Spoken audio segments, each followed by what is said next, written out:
अस्सलाम वालेकुम व्यूअर्स, मैं हूं समीना पाशा। उम्मीद है आप लोग खैरियत से होंगे। व्यूअर्स, कुछ आम खबरें हैं जी आपके साथ शेयर करनी है और सुबह सुबह ये व्लॉग इसीलिए करना पड़ा है क्योंकि कोई अच्छी खबर हमारे पास आज नहीं है। अफसोस की बात ये है कि जो वफूद आए हुए थे इस्लामाबाद में वो किसी मंतकी नतीजे तक नहीं पहुंच सके बातचीत के नतीजे में, और फाइनली जो है वो उनको वापस जाना है। अब जब मैं बात कर रही हूँ अमरीकी वफ्द जो है वो जा चुका है, जबकि ईरानी वफ्द भी थोड़ी देर में जाने वाला है और आप जब तक ये व्लॉग देख रहे होंगे मुमकिन है कि उसकी भी रवानगी हो चुकी हो। तो ये बहुत ही अफसोस के साथ खबर बताई जा रही है कि मुआहदा जो है वो नहीं हो सका और मुज़ाकरात जो हैं फिल वक्त नाकाम हो गए हैं। इस सारी सूरत हाल पर डिटेल से अभी आपके साथ चीज़ें शेयर करेंगे, क्यों और कैसे जो मुज़ाकरात हैं वो नाकाम हुए, क्यों किसी बात पर इत्तेफाक नहीं हो सका और आगे अब क्या होने वाला है। आपसे रिक्वेस्ट है कि चैनल को सब्सक्राइब कर लें अगर अभी तक सब्सक्राइब नहीं किया। तो सबसे पहले जी, रात गए तक नशस्त जारी थी और मुज़ाकरात के कई दौर हुए। इस दौरान कई मरतबा पीछे अपने अपने ममालिक में बातचीत भी की गई, राब्ते भी किए गए, नई सूरत हाल नए निकात के ऊपर गुफ्तगू करने के लिए। और ये भी पता चला कि रात को ईरान से मजीद तैयारे भी पहुंचे नूर खान एयरबेस, और उसमें ये बताया जा रहा था कि पासदाराने इनकलाब से रिलेटेड कुछ शख्सियात जो हैं वो भी यहाँ पे पहुंची थी और टेक्निकल चीज़ों के ऊपर गुफ्तगू शुरू हो चुकी थी। जिसके बाद ये उम्मीद बंधी थी कि अगर टेक्निकल पॉइंट्स पर आ गए हैं इसका मतलब है कि किसी उसूली मौक़िफ़ पे इत्तफाक हो गया है और उसके बाद अब टेक्निकलिटीज़ को दुरुस्त करने के लिए चीज़ों के साथ जो मुशावरत हो है वो माहिरीन के साथ की जा रही है। अब वो टेक्निकलिटीज़ से मतलब यही है कि जो आबनाए हुर्मज़ है, जो बेसिकली मैंने आपको पिछले व्लॉग में भी बताया था, वही एक डेडलॉक का शिकार था, जो वो पॉइंट जिसकी वजह से अमेरिका बैठा ही मेरे ख्याल से तो मुज़ाकरात के लिए इसलिए था क्योंकि उसको आबनाए हुर्मुज़ जो है वो पहले वाली पोजीशन पर चाहिए थी। यानी जंग मुसलत करने से पहले आबनाए हुर्मुज़ जिस तरीके से बिल्कुल रवां दवां थी, हर एक के लिए खुली हुई थी, बगैर किसी टोल टैक्स के आबनाए हुर्मुज़ से हर जहाज गुजर रहा था। अमेरिका ये चाहता था कि ये सुबकी वो अपने साथ ना रखे कि जंग मुसलत करने के बाद उल्टा ये हो गया है कि जी ईरान का आबनाए हुर्मुज़ पर कंट्रोल कबूल कर लिया गया है, या ईरान जो है वो उसके ऊपर अब कुछ टैक्स ले रहा है, या ईरान जो है जब चाहे उसको बंद कर सकता है, उसके पास ऐसी पोजीशन या ऐसी अथॉरिटी आ गई है। तो इस चीज़ की लेबलिंग साथ अमेरिका नहीं रखना चाहता था क्योंकि इसका मतलब वाज़े तौर पर यह होता कि अमेरिका को शिकस्त हुई है, क्योंकि उससे ये तासुर जाता है कि भाई आप तो वहाँ पर रजीम चेंज करने गए थे, उनके साथ आपके जो मामलात थे उनके मुताबिक तो बज़ाहिर ये था कि आपको उनकी यानी ये ना सिर्फ ये कि एटमी टेक्नोलॉजी हासिल करने की जो सलाहियत है उसको ख़त्म करना था, बल्कि आपने तो और बड़ी कुछ करना था। और आप तो जो पहले काम हो रहा था बिल्कुल नॉर्मली हो रहा था, आप तो वो भी बंद करवा के आ गए थे। तो ये तो एक खुली शिकस्त का एतराफ़ होता। इसी वजह से अमेरिका हर सूरत ये चाहता था कि इन मुज़ाकरात के नतीजे में आबनाए हुर्मुज़ को पहले वाली पोजीशन पर ले आए, और ये बात उसको समझ आ चुकी थी कि ताकत के इस्तेमाल से उसके लिए ये करना मुमकिन नहीं हो रहा, क्योंकि वो कोशिश के बावजूद भी आबनाए हुर्मुज़ खुलवा नहीं पाए और वहाँ पे जितने भी बहरी जहाज़ों मरीन्स ने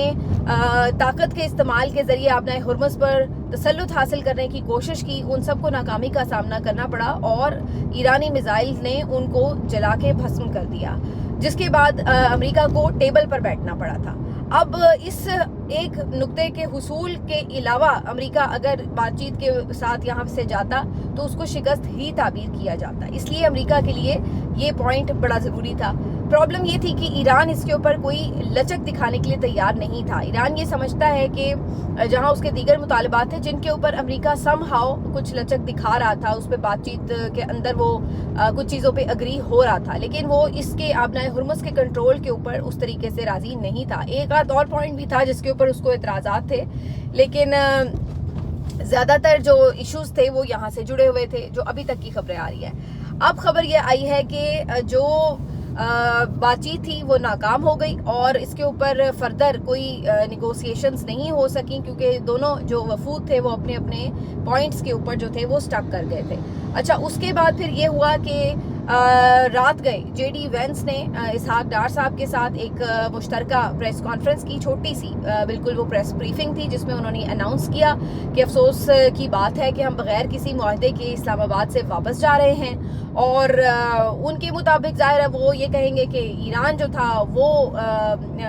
प्रॉब्लम रहा और मुज़ाकरात को उसने किसी सूरत किसी तरफ लगने नहीं दिया। उन्होंने ये कहा कि ईरान जो अपना एटमी प्रोग्राम है उसको तर्क करने के लिए तैयार नहीं है, उसने उसके ऊपर आमादगी जाहिर नहीं की। वज़ीर ख़ारजा इसहाक डार साहब भी इस पे मायूस नज़र आए, लेकिन उन्होंने ये ज़रूर कहा कि हम उम्मीद करते हैं कि सीज़ फायर आगे जारी रहे, भले ही मुज़ाकरात नाकाम भी हो गए हैं फिल वक्त, लेकिन कम अज़ कम जंग बंदी का जो सिलसिला है चूँकि 2 हफ्तों के लिए किया गया था तो वो कम अज़ कम कंटिन्यू रहे, ये उन्होंने उम्मीद जाहिर की। उसके बाद जो अब ईरान के हवाले से खबर आ रही है उसके मुताबिक ईरान ये कहता है कि अमेरिका का जो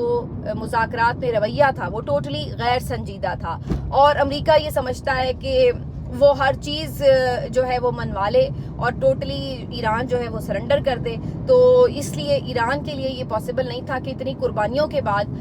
वो फिर तमाम चीज़ों को पसे पुश्त डालकर और पुरानी पोजीशन पर हों। तो वो ये समझते हैं कि जो अमेरिका का रवैया था वो वजह बना मुज़ाकरात की नाकामी की। अलबत्ता अब जाहिर है जब वफूद में नाकामी होती है मुज़ाकरात में तो दोनों एक दूसरे को ही जिम्मेदार ठहराते हैं, लेकिन बहरहाल अब अमरीकी वफ़द तो वापस जा चुका है। जेडी वेंस ने जाते हुए जहाज़ पर चढ़ते हुए एक थम्स अप किया, जिससे तासुर ये जा रहा है कि ये एक पॉजिटिव जेस्चर है, मे भी आगे टॉक्स दोबारा कंटिन्यू हों। दोनों वफूद ने बहरहाल पाकिस्तान का शुक्रिया अदा किया कि उन्होंने तमाम तर इक़दामात किए और नेक नियती से सालसी कराने की कोशिश की। अब ये अलग बात है कि जो फ़रीक़ैन हैं वो किसी बात पर मुत्तफ़िक़ अगर नहीं हो सके। अब सवाल ये पैदा होता है कि इससे आगे क्या है। तो इससे आगे जो सिचुएशन है वो 2-3 चीज़ों के ऊपर सवाल रहेगा। पहली बात तो ये कि क्या सीज़ फायर की खिलाफ वर्जी होगी। तो भाई सीज़ फायर की खिलाफ वर्जी तो होती ही रही है, सीज़ फायर की खिलाफ वर्जी किसी जगह पे भी रुकी कहाँ है। इजराइल मुसलसल लेबनान के ऊपर बमबारी करता ही रहा है और जहाँ कल भी इवन जब टॉक्स के लिए बैठे हुए थे तो खबरें आ रही थी कि लेबनान के ऊपर फास्फोरस बम के जरिए हमले किए गए हैं और कल भी 8 लेबनानी शहीद हुए हैं। तो देखा जाए तो जंगबंदी तो सच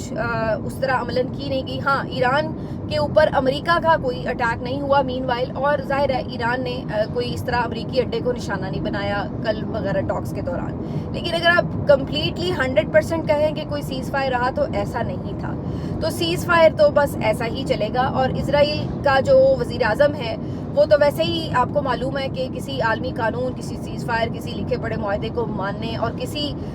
जो तयशुदा उसूल हैं उनको भी मानने के लिए तैयार नहीं होता। तो उसने क्या सीज़ फायर की पाबंदी करनी है। और उनकी कल जो प्रेस कॉन्फ्रेंस थी, ये याद रहे कि इधर टॉक्स हो रही थी और उधर इसराइली वज़ीर आज़म नेतन्याहू जो है वो प्रेस कॉन्फ्रेंस करके इस बात का ऐलान कर रहा था कि जनाब हम तो हर सूरत फाइट ही करेंगे और हमारी तरफ से अगर कोई ये समझ रहा है कि हम सरेंडर करेंगे या हम जो है वो हिजबुल्लाह के खिलाफ नहीं लड़ेंगे, हम अपने हुकूक सरेंडर कर देंगे, तो ऐसा कुछ नहीं है।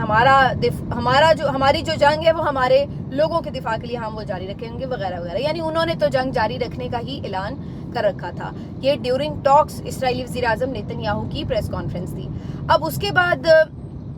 इसलिए मैं ये तो ज़्यादा पुरुमीद नहीं हूँ कि बहुत ज़्यादा कोई जंगबंदी की पाबंदी की जाएगी, जो कि एक खौफनाक बात है। जाहिर है कि मुझ समेत, आप समेत हर कोई शख्स ये चाहता है कि अमन हो, जंगें ना हो, बेगुनाह लोग ना शहीद हों, ना मारे जाएं। और दूसरी बात ये कि जाहिर है उसके असरात पाकिस्तान पर भी बुरे ही पड़ने हैं अगर यहाँ पे जंग जारी रहेगी। पहले ही हम एनर्जी क्राइसिस की वजह से बहुत ज़्यादा मुश्किलात का शिकार हैं, ऊपर से पेट्रोल महंगा, उसके साथ साथ जो आपको पता है इकॉनमी सारी लर्ज के रह जाती है। तो वो सारी हमारी जो मुश्किलात हैं अपनी जगह, और जाहिर है कि हमारी हमदर्दियाँ अदरवाइज़ भी ईरान के साथ है। हम समझते हैं कि ये जंग रुकनी चाहिए और मज़ीद जो हमारे ईरानी बहन भाई हैं उनको महफूज होना चाहिए, उनकी मज़ीद शहादतें नहीं होनी चाहिए। तो ज़ाहिर सी बात है ये जो एक सिचुएशन है ये हमारे लिए कोई ज़्यादा खुशकुन नहीं है। लेकिन अगर आप ये कहें कि मुझे ये लगता है कि ये अब ऐसा ही चलेगा और कोई बहुत लंबी जंग में बदल जाएगा, मुझे ज़ाहिर अभी इस पॉइंट पर ऐसा नहीं लगता। अगरचे ये मुज़ाकरात फिल वक्त नाकाम हो गए हैं, اگرچہ ابھی بیانات یہ سخت سے آ رہے ہیں کہ جی جنگیں جاری رہیں گی وغیرہ وغیرہ، لیکن مجھے پھر بھی یہ امید ہے کہ دوبارہ جلد ہی کوئی نشست جو ہے وہ ارینج کی جائے گی، اور جو اس میں مختلف دوست ممالک ہیں اور جو چھپے ہوئے خاموش کردار ہیں جن میں یہ اپنا چائنا اور رشیا بھی ہے،